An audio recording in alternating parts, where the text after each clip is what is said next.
Saya minta tadi segera menjadi perayaan tertutup. Yang ada budidaya itu nggak boleh juga ngambil air dari situ sampai dengan ada kepastian. Ya, DLHK provinsi mengeluarkan hasil apa? Hasil labnya.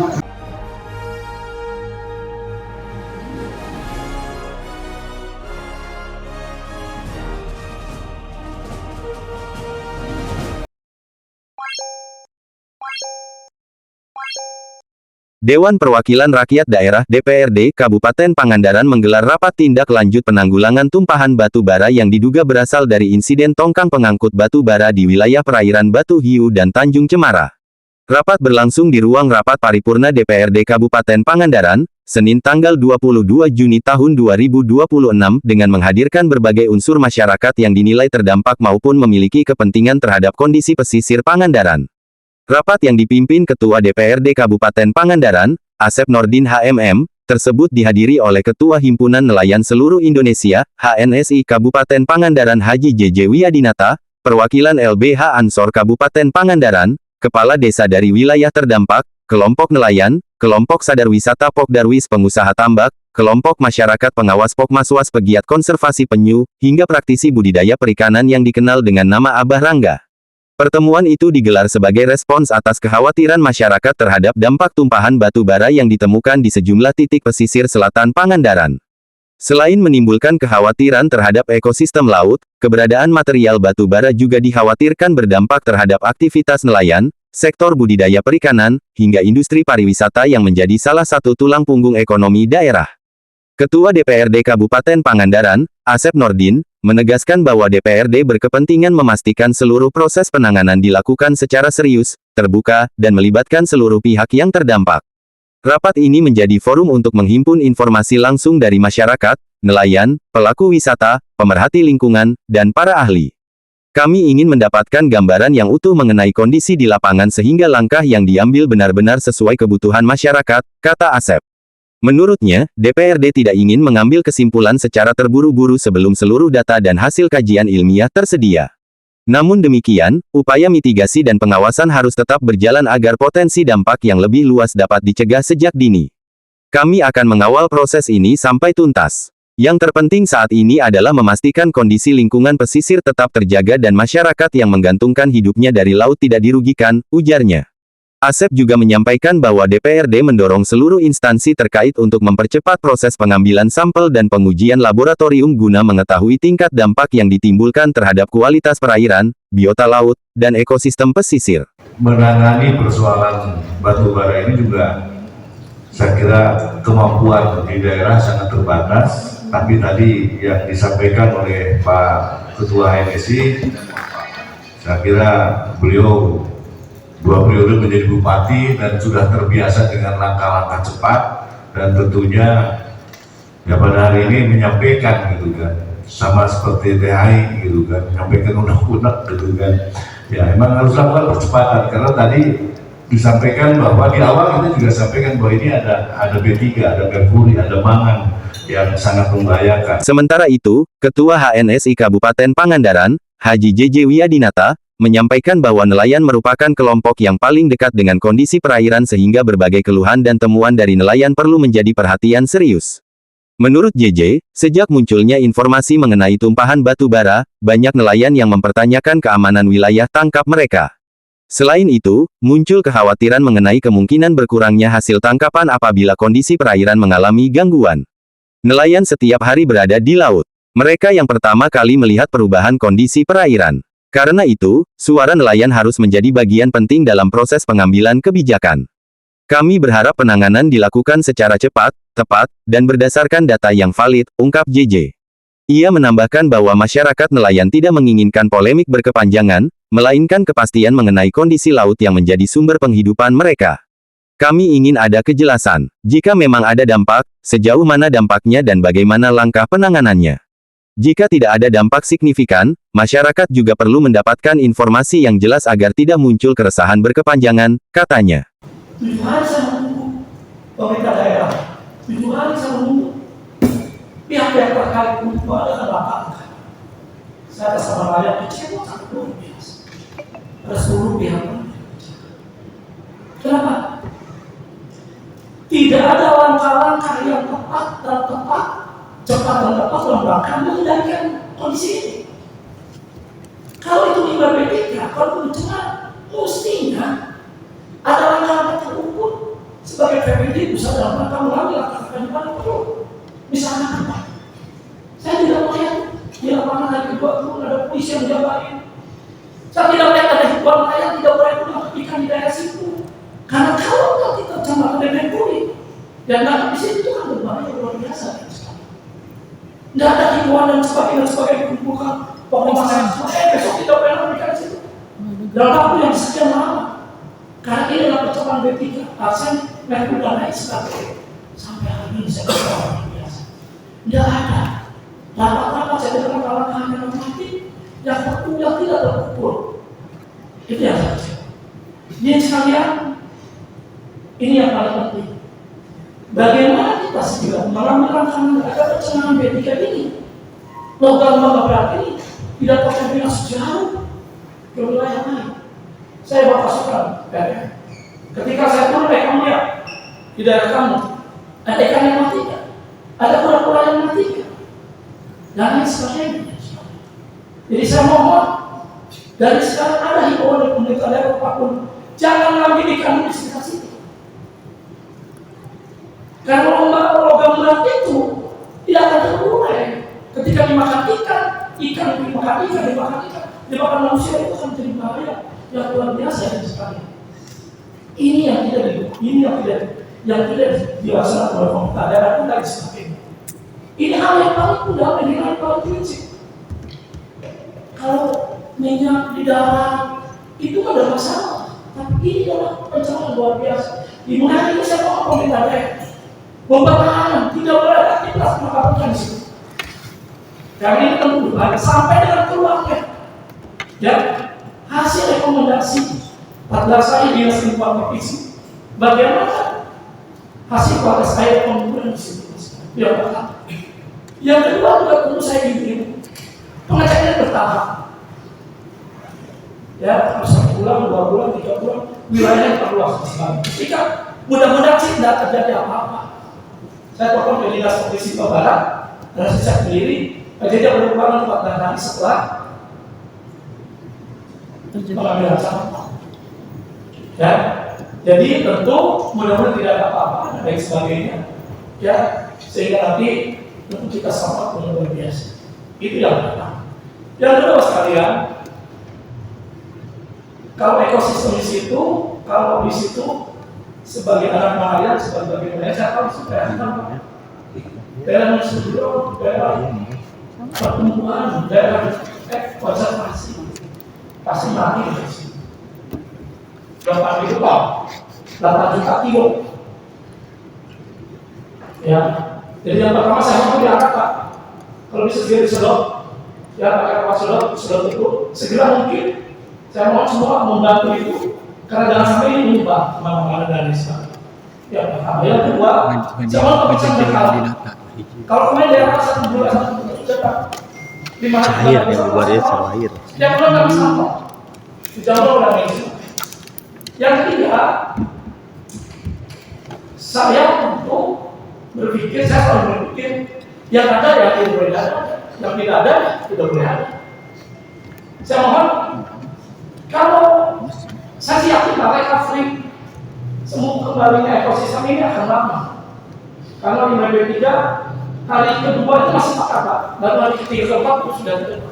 Mungkin sudah menyebar kemana-mana, sudah mungkin tereduksi oleh gelombang dan sebagainya. Saya mohon yang jadi perhatian adalah ada ya semua pihak Pak. Kalau kami punya konsentrasi di situ, dari situ kami mohon jaga. Bapak harus membuat sebagai bagian dari kompensasi pada kami, Bapak harus membuat ya kegiatan-kegiatan yang konsentrasi musim dulu. Kalau itu 3 hektar, kami minta 3 hektar menanam mangrove di sekitar wilayah itu. Itu yang pertama. Yang kedua, kalau tadi saya mau dilarang penangkapan ikan, saya mau ada kompensasi kepada mereka yang secara langsung beraktivitas di sana. Ya banyak saya lihat banyak. Kalau abang nanti membaca-baca, kita kompensasi.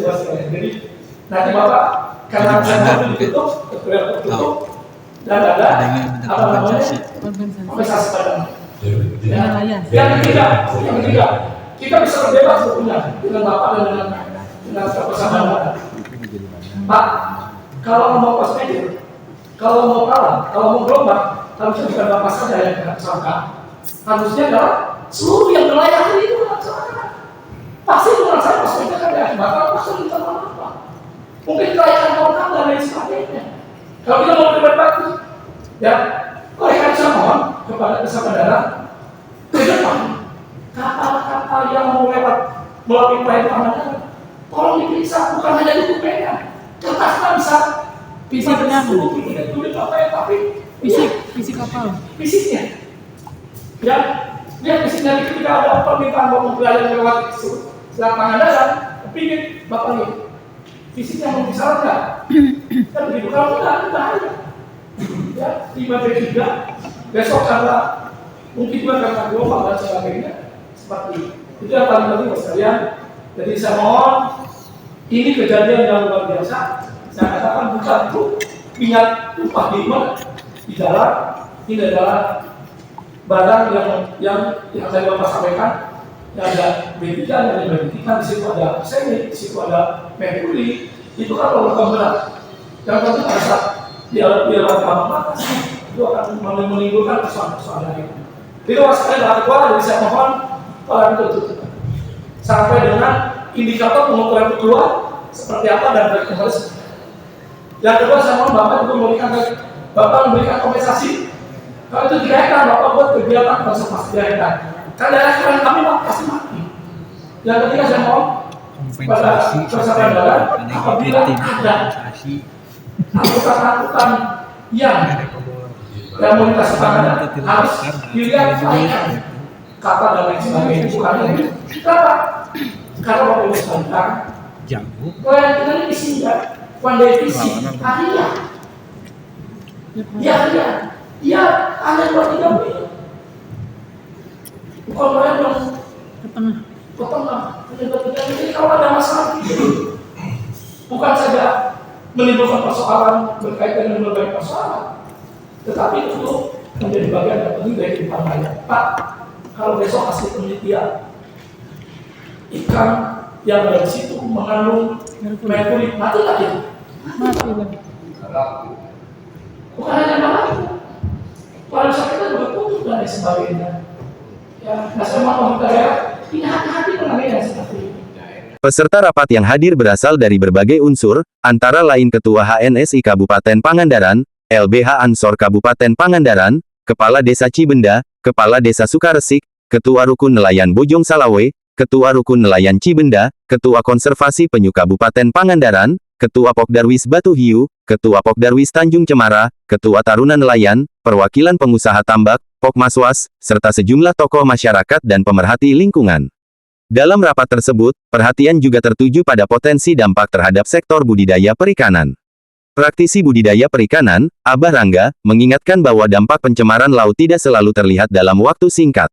Menurutnya, sejumlah efek terhadap kualitas lingkungan dapat muncul dalam jangka menengah hingga panjang.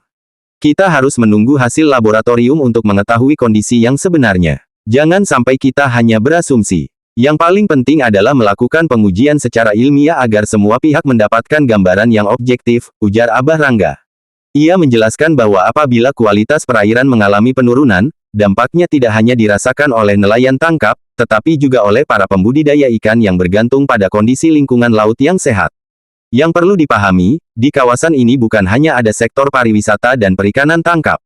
Ada juga sektor budidaya perikanan yang memiliki kontribusi terhadap ekonomi masyarakat.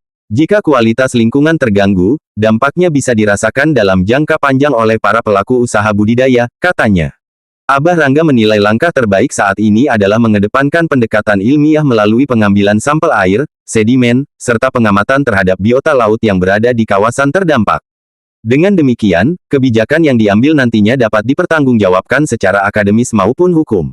Selain membahas dampak lingkungan dan ekonomi, rapat juga menjadi sarana koordinasi antar pemangku kepentingan dalam menentukan langkah-langkah pemulihan yang diperlukan apabila hasil kajian menunjukkan adanya pengaruh terhadap ekosistem pesisir.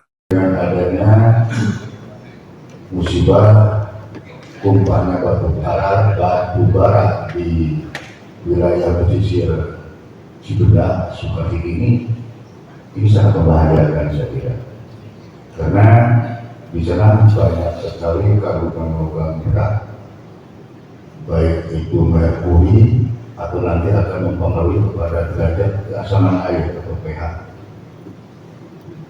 Dan media-media itu sangat diperlukan oleh kalangan budidaya.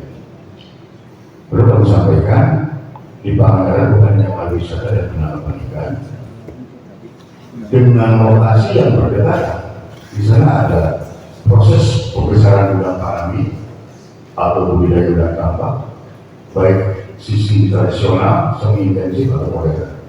Yang kedua, di sana ada tempat pembibitan udang itu kayak apa, udang fanami atau hatchery. Ada pendelerannya juga, ada proses produksi mobil. Artinya semua media yang dipakai itu menggunakan media salinitas tinggi, di atas 20 derajat, 27 Kornel salinitasnya. Dan ini dengan adanya kejadian ini dikhawatirkan akan terjadi penurunan derajat dasar matematika. Dan perlu kami sampaikan juga, sampai saat ini dari mulai kejadian kami belum bisa melakukan aktivitas apa-apa, terutama pengambilan air. Perlu kami sampaikan, penggantian air di tambak itu 2 hari sekali, dan kami belum bisa karena kami belum ada uji laboratorium yang sangat akurat. Nah, untuk selanjutnya kita bandingkan dengan wilayah-wilayah yang lain, wilayah Pantura seperti Indramayu, Cirebon, Subang, Belanda, dan sebagainya. Itu semua kawasan laut dan komoditi ini juga banyak, tambak juga banyak. Kenapa produk-produk dari Pantura itu tidak masuk ke ekspor, maka masuk ke wilayah lokal masyarakatnya? Contoh misal, di Pantura itu ada biomasa sama dengan Pangandaran. Tapi kenapa biomasa dari Pantura itu tidak laku di dunia ekspor Vietnam atau Singapura? Karena salah satu terkontaminasi dengan merkuri. Nah, kekhawatiran ini Pak yang kami timbul, yang ternyata Pangandaran itu dengan produksi ikan yang sangat luar biasa, kualitas yang sangat bagus, tapi dengan adanya kejadian ini sehingga kontaminasi terhadap komoditi tersebut, nasib kita layak bagaimana? Ataupun nasib petani budidaya bagaimana? Ini mungkin Pak Ketua yang harus dicatat, karena kita bukan berbicara hari ini saja, tapi ini akan berkesinambungan. Tapi mudah-mudahan uji laboratorium terhadap parameter air dan lainnya bisa netral. Harapan kita demikian. Selain membahas dampak lingkungan dan ekonomi, rapat juga menjadi sarana koordinasi antar pemangku kepentingan dalam menentukan langkah-langkah pemulihan yang diperlukan apabila hasil kajian menunjukkan adanya pengaruh terhadap ekosistem pesisir.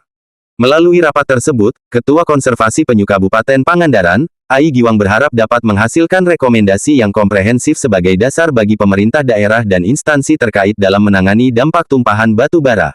Selain itu, Ai berharap forum ini mampu menjadi wadah komunikasi yang efektif antara pemerintah, masyarakat, dan berbagai pihak yang berkepentingan dalam menjaga keberlanjutan lingkungan pesisir Pangandaran.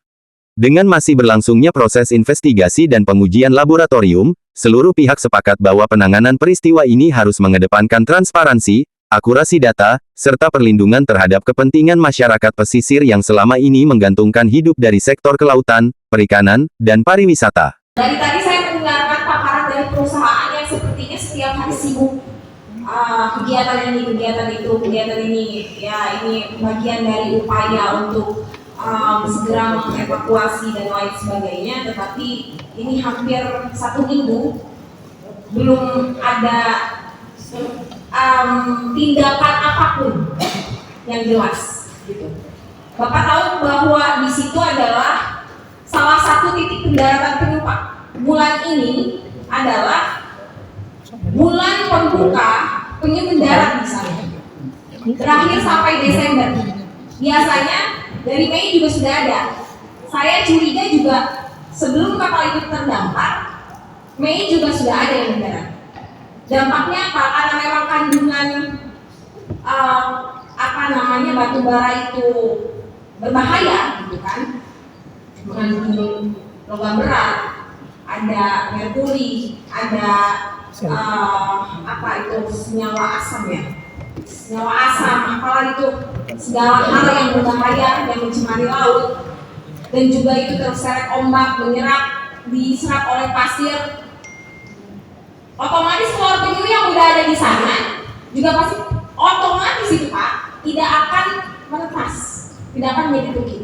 Tadi Bapak mohon maaf, ini kecelakaan, tidak ada niat sedikit pun, tapi dalam hukum Indonesia kejahatan itu bukan hanya niat Pak, bukan karena niat. Mungkin Pak Kapolres dan jajarannya APH di sini tahu, bukan hanya karena ada niat, tetapi kelalaian juga itu termasuk tindakan hukum pidana, masuk dalam ranah pidana.